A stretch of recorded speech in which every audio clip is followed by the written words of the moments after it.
Hi everyone, welcome to our YouTube channel mining वेंस। आज के हम इस वीडियो में इम्पोर्टेंट टॉपिक पर डिस्कस करने वाले हैं। टॉपिक है सरफेस माइनिंग। सरफेस माइनिंग के introduction, applicability, condition, advantage and disadvantage पे डिस्कस करेंगे। Surface mining and open cast mining के डेफिनेशन को देख लेते हैं पहले। It is a method of mining in which minerals seated near the earth surface are extracted by removing the overlying strata और layer of rock and soil. This method is called as open cast mining. इसका मतलब है surface mining या open cast mining उसे कहते हैं जिसमें ओबी को रिमूव करके, जैसे ओवरलेइंग स्ट्राटा जिसे बोलते हैं, या layer of rock and soil को रिमूव करके जो मिनरल होता है उसको एक्सट्रैक्ट करते हैं। इस प्रोसेस को सरफेस माइनिंग या ओपन कास्ट माइनिंग कहते हैं। क्लासिफिकेशन ऑफ सरफेस माइनिंग दो टाइप से होते हैं। पहला है हाइड्रोलिक मेथड, दूसरा है मैकेनिकल मेथड। अब हम applicability condition of open cast mining method के बारे में जानेंगे कि कहाँ कहाँ open cast mining method applicable होता है। The deposit should be close to the surface up to depth of 300 और more is now considered feasible in India. इसका मतलब है पहले सरफेस माइनिंग को क्लोज कर दिया जाता था 300 मीटर से अधिक डेप्थ होने पर, लेकिन अब 300 मीटर तक के डेप्थ तक कभी कोल को एक्सट्रैक्ट कर लिया जा रहा है, जो कि संभव हो चुका है अब इंडिया में भी। फेजिबल मतलब होता है संभव। सेकेंड है the ratio of overburden to coal should be less. A ratio of 4:1 considered desirable but higher ratio may be considered economical.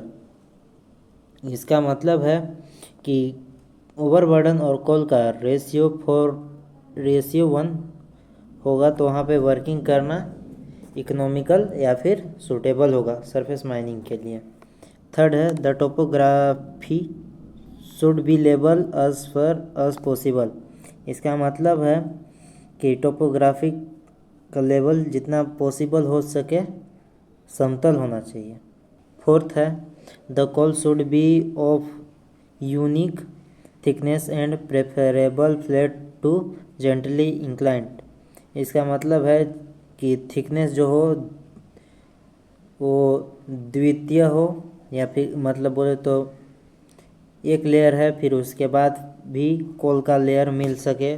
जैसे लेयर कोल का है, फिर उसके बाद जैसे यहाँ पे वो भी है तो इसके बाद फिर से कोल का लेयर इस टाइप से मिल सके, और ये जितना हो सके फ्लैट या फिर हल्का इंक्लाइन हो, जैसे ये फ्लैट हो या फिर हल्का इंक्लाइन में कोल मिले।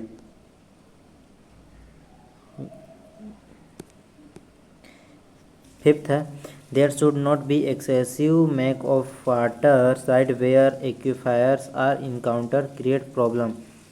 इसका मतलब है हमें ऐसे जल स्थानों पर कार्य नहीं करना चाहिए जहाँ जल या फिर इनंडेशन का खतरा हो या फिर प्रॉब्लम क्रिएट हो जाए। सिक्स्थ है mild climate condition is preferred. इसका मतलब है कि वातावरण का भी बहुत बड़ा फैक्टर होता है ओपन कास्ट माइनिंग के लिए। कहीं पे यदि बर्फ़बारी हो रही है तो वहाँ पे ओपन कास्ट करने पे प्रॉब्लम तो आएगा ना, इसीलिए जितना ज़्यादा हो सके वातावरण कंडीशन अच्छा हो। सेवेंथ है availability of capital is not a concentrate. इसका मतलब होगा कैपिटल का भी कोई बाधा ना हो। अब हम देखेंगे advantage of open cast mining. Open cast mining करने से हमें क्या क्या एडवांटेज मिलता है। फर्स्ट है higher productivity. Open cast mining करने से हमें बहुत ज़्यादा प्रोडक्शन मिलेगा मिनरल का, क्योंकि वहाँ हाई मैकेनाइजेशन यूज कर सकते हैं इसके वजह से। सेकेंड है greater concentration of all operation, simplified management of man and machine.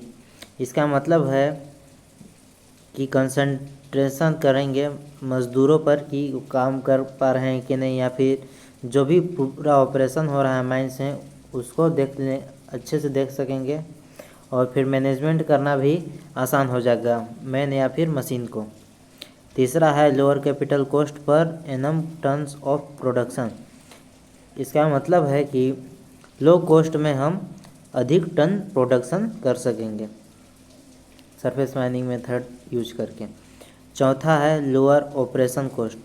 जो ऑपरेशन करते हैं माइनिंग का, मशीनरी चलाते हैं, उसमें कॉस्ट बहुत कम लगता है। Artificial light are necessary only after dark. इसका मतलब है कि आर्टिफिशियल लाइट का हमें उस टाइम ज़रूरत पड़ती है जब अंधेरा हो, जैसे कि रात का टाइम हो या फिर कभी मौसम उस टाइप से कर दे अंधेरा वाला, तब हमें आर्टिफिशियल लाइट की ज़रूरत पड़ती है। सिक्स्थ है शॉर्टर गेस्टेशन पीरियड। मतलब इसका होगा कि जो पीरियड होता है वो कम होता है। सेवेंथ है possibility of mining lower grade of coal seam economically. इसका मतलब है यदि लोअर ग्रेड का भी कोल मिलता है तो उसका माइनिंग करने पे वो इकोनॉमिकली ही होगा ओपन कास्ट में। Greater geological certainty. इसका मतलब है यदि ज़्यादा जियोलॉजिकल डिस्टर्बेंस से मिलता है तो उससे ज़्यादा कोई प्रॉब्लम नहीं होता। There is no problem of roof control. Open cast mining में रूफ कंट्रोल करने का कोई प्रॉब्लम नहीं होता। टेंथ है arrangement of ventilation system is not required. इसका मतलब है कि वेंटिलेशन सिस्टम का ओपन कास्ट माइनिंग में रिक्वायरमेंट नहीं होता, क्योंकि वहाँ नेचुरल वेंटिलेशन सफिशिएंट मात्रा में मिलता है। Danger and hazards are less compare to underground mining. Underground mining के कंपेयर में इसमें खतरा कम होता है। और ट्वेल्थ है women works can be engaged. इसका मतलब है महिलाएं भी ओपन कास्ट माइन में वर्किंग करने के लिए परमिसिबल है। ये भी एक एडवांटेज है।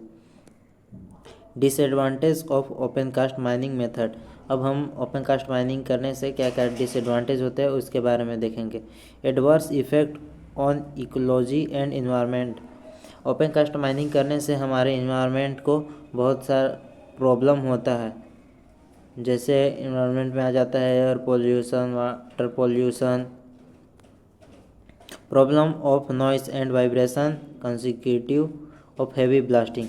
यदि हेवी ब्लास्टिंग करते हैं तो आसपास के एरिया में नॉइस पोल्यूशन एंड वाइब्रेशन की खतरा बढ़ जाती है जब हेवी ब्लास्टिंग होता है। तीसरा है agricultural land is damage also in the forest area, forest and vegetation destroyed. इसका मतलब है एग्रीकल्चर जहाँ पे खेती किया जाता है वो पूरा डैमेज हो जाता है। जो पेड़ उड़ होता है उस पूरे पेड़ की कटाई हो जाती है, जंगल पूरा बर्बाद हो जाता है।